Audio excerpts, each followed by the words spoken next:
Now, the show that you see on the walls here is from a recent trip for National Geographic expeditions, and we went to 9 countries in 22 days. The great thing about it was you go to all these signature places. You know, you're at the Taj Mahal one day, then the next day you're out on the Serengeti with lions, and the day after that you're at Luxor Temple, and then you're in Marrakesh, and then you're heading home. You know, it's just a whirlwind.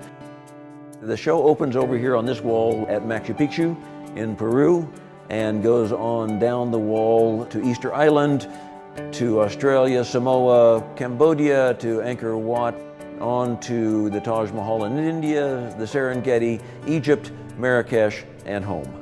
You know, right around the wall in sequence, so people can kind of go along on the trip. The first challenge of producing this show was the show was going to open on Thursday evening. Monday afternoon, I started printing on the show. And there were other challenges too. I wanted a lot of pictures in the show, so I wanted to go to a standard size, the 17 by 22, in which I put an 18 by 12 inch image on there. And there would be panoramas in it. There would be flaming bright colors, super saturated stuff. There would be subtle backlit sorts of scenes with washed out backgrounds. There were just all kinds of things that had to be done, and it had to work quickly.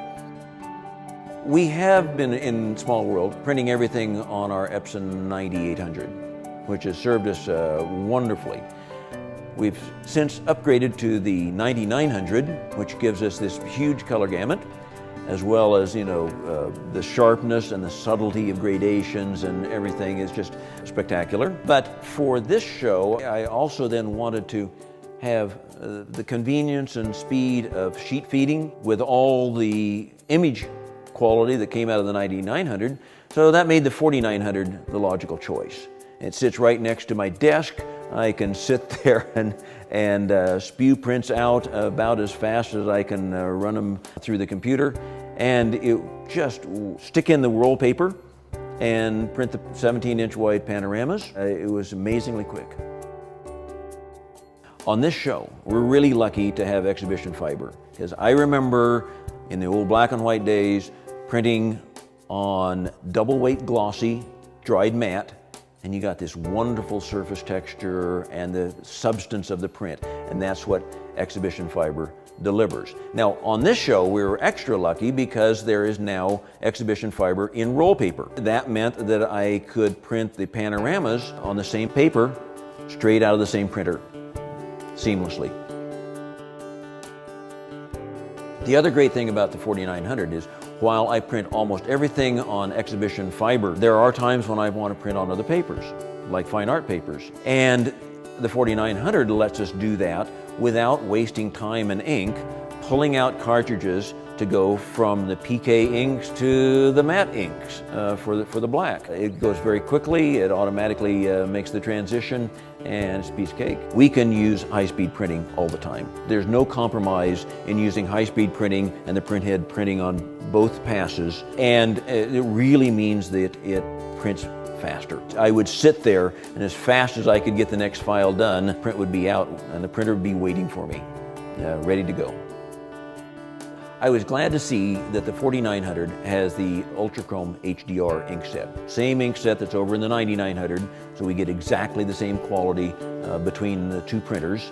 And when I need it, it really lets me get those extreme gamut colors that I might have been missing before.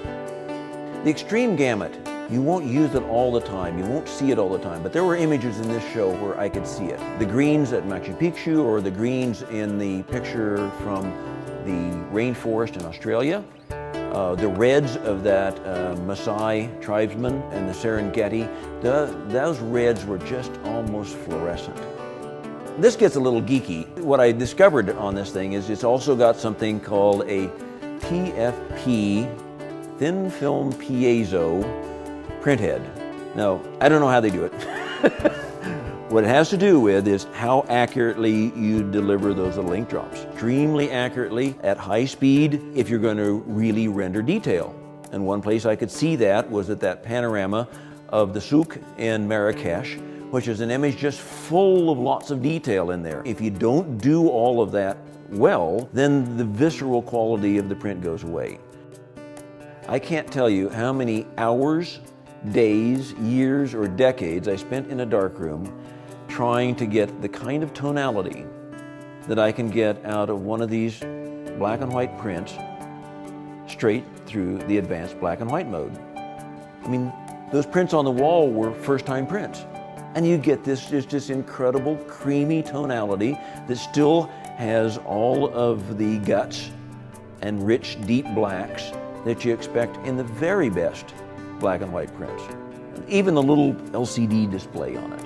You know, it's in color, it's easy to navigate, I can make my way through it without getting out the manual. This is a big improvement. There's something else about productivity on this printer, is paper handling. So we can have roll paper sitting back there in the roll. We can have premium luster paper sitting down in the paper cassette. We can sheet feed fine art paper either from the back slot or straight through on the platform, and we don't have to be transitioning between one paper handling mode and another. When we're using roll paper, the new rotary cutter is fast, it stays sharp, it's going to keep working, and it will cut through canvas. I was glad to see that on the 4900 there's a window up there that lets me see the print head go back and forth. It's sort of mesmerizing, you know, as it happened. But it gives me a lot of confidence that it's working. I mean, the printer's quiet, so otherwise I'm not quite sure what's happening inside there, you know, and I can just kind of stand over the printer, just kind of watch the thing go back and forth and know that all is well in the world. With the 4900, it's not just one thing. It's how all these technologies work together. There's the TFP print head, and the UltraChrome HDR ink, and the AccuPhoto HDR screening. All that together lets me pull off an image like the snake charmer and the cobra. So, you get this amazing detail and sharpness on the back of the cobra's head, and then there are these smooth transitions of yellow in the background without a hint of digital step-off or artifacting. Well, same time, holding all those saturated oranges in the snake charmer's cloak. And along with that, skin tones that are true to life. In the end, all this technology just gets out of the way. It renders not a digital print, but a real photograph, where you feel like you're falling right into the scene. The ink sets, the printer heads, the cutters, all that stuff goes together in this system that allows us to produce state-of-the-art work right here in our gallery on Main Street in Lynchburg, Kansas, and compete with anybody in the world, any place, in print quality that we put on our walls.